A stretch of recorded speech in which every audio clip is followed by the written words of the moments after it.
पिछले 4 महीनों में हमारी दुनिया एकदम बदल गई है। हजारों लोगों की जान चली गई, लाखों लोग बीमार पड़े हुए हैं। इन सब पर कोरोना वायरस का कहर टूटा है और जो लोग इस महामारी के प्रकोप से बचे हुए हैं उनका रहन सहन भी एकदम बदल गया है। ये वायरस दिसंबर 2019 में चीन के वुहान शहर में पहली बार सामने आया था। उसके बाद से दुनिया में सब कुछ उलट पुलट हो गया। शुरुआत वुहान से ही हुई, जहां पूरे शहर की तालाबंदी कर दी गई। इटली में इतनी बड़ी तादाद में वायरस से लोग मरे कि वहां दूसरे विश्व युद्ध के बाद से पहली बार लोगों की आवाजाही पर इतनी सख्त पाबंदी लगानी पड़ी। ब्रिटेन की राजधानी लंदन में पब, बार और थिएटर बंद हैं। लोग अपने घरों में बंद हैं। दुनिया भर में उड़ानें रद्द कर दी गई हैं और करोड़ों लोग सोशल डिस्टेंसिंग के लिए मजबूर हो गए हैं।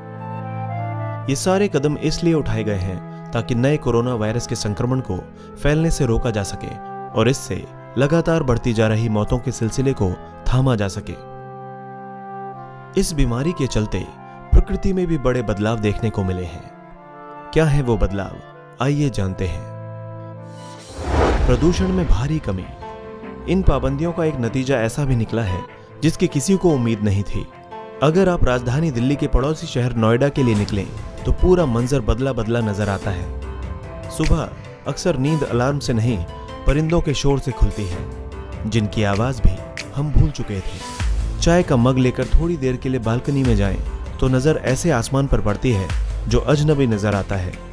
इतना नीला आसमान दिल्ली एनसीआर में रहने वाले बहुत से लोगों ने जिंदगी में शायद पहली बार देखा हो। आसमान में उड़ते हुए सफेद रुई जैसे बादल बेहद दिलकश नजर आ रहे हैं। रात के आसमान में तारे पहले से ज्यादा नजर आ रहे हैं और बिल्कुल साफ साफ दिखते हैं। सड़कें वीरान तो हैं मगर मंजर साफ हो गया है। सड़क किनारे लगे पौधे एकदम साफ और फूलों से गुलजार हैं।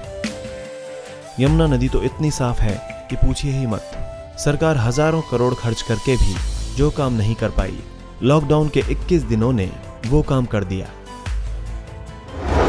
प्रकृति के लिए वरदान। ऐसे ही तस्वीरें दुनिया के तमाम दूसरे शहरों में भी देखने को मिल रही हैं। इसमें शक नहीं कि कोरोना दुनिया के लिए काल बनकर आया है। इस वायरस ने हजारों लोगों को अपना निवाला बना लिया है। इसने अमेरिका जैसी सुपर पावर की हालत भी खराब कर दी है। इन चुनौतियों के बीच एक बात तो 100% सच है कि दुनिया का ये लॉकडाउन प्रकृति के लिए बहुत ही लाभदायक साबित हुआ है। वातावरण धुलकर साफ हो चुका है। हालांकि ये तमाम कवायद कोरोना के वायरस के संक्रमण को फैलने से रोकने के लिए है। लॉकडाउन की वजह से तमाम फैक्ट्रियां बंद हैं, यातायात के तमाम साधन बंद हैं। अंतर्राष्ट्रीय स्तर पर अर्थव्यवस्था को भी भारी धक्का लग रहा है। लाखों लोग बेरोजगार हुए हैं। शेयर बाजार औंधे मुंह आ गिरा है। लेकिन इन सब के बीच अच्छी बात यह है कि कार्बन उत्सर्जन रुक गया है। अमेरिका के न्यूयॉर्क शहर की बात करें तो पिछले साल की तुलना में इस साल वहां प्रदूषण 50% तक कम हो गया है। इसी तरह चीन में भी कार्बन उत्सर्जन में 25% की कमी आई है। चीन के 6 बड़े पावर हाउसेज में 2019 के अंतिम महीनों से ही कोयले के इस्तेमाल में 40% की कमी आई है। पिछले साल इन्हीं दिनों की तुलना में चीन के 337 शहरों की हवा की गुणवत्ता में 11.4% का सुधार हुआ है। ये आंकड़े खुद चीन के पर्यावरण मंत्रालय ने जारी किए हैं। वहीं यूरोप की सैटेलाइट तस्वीरें ये बताती हैं कि उत्तरी इटली से नाइट्रोजन डाइऑक्साइड का उत्सर्जन भी कम हो रहा है।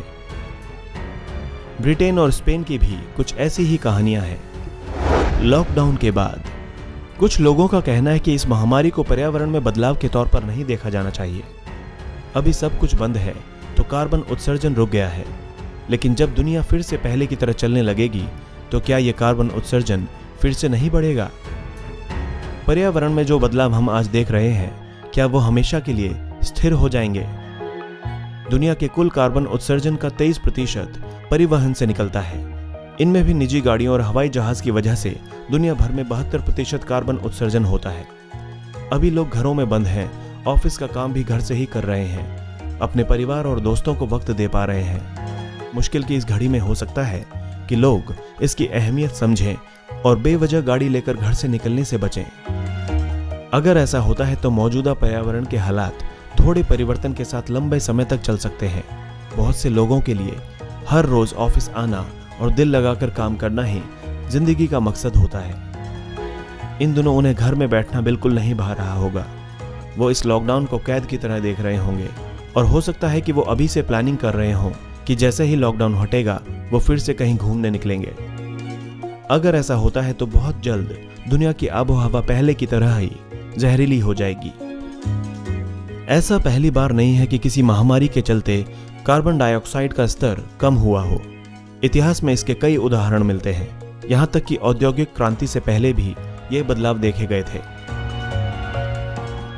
जर्मनी के विशेषज्ञों का कहना है कि यूरोप में 14वीं सदी में आई ब्लैक डेथ हो या दक्षिण अमेरिका में फैली छोटी चेचक, सभी महामारियों के बाद वातावरण में कार्बन डाइऑक्साइड का स्तर कम दर्ज किया गया था।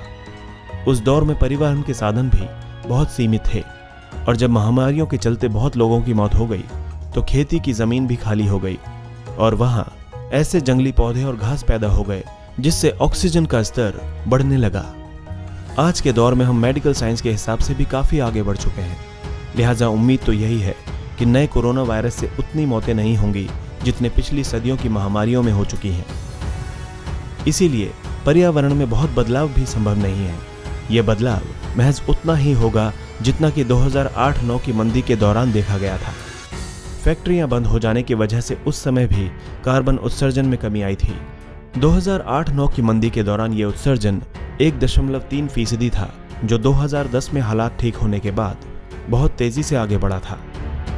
जर्मन रिसर्चर्स का कहना है कि अगर कोरोना वायरस की महामारी इस साल के अंत तक जारी रहती है तो जाहिर है कि पैसे की कमी के चलते मांग में भी कमी आएगी और इसका असर कार्बन उत्सर्जन पर भी पड़ेगा।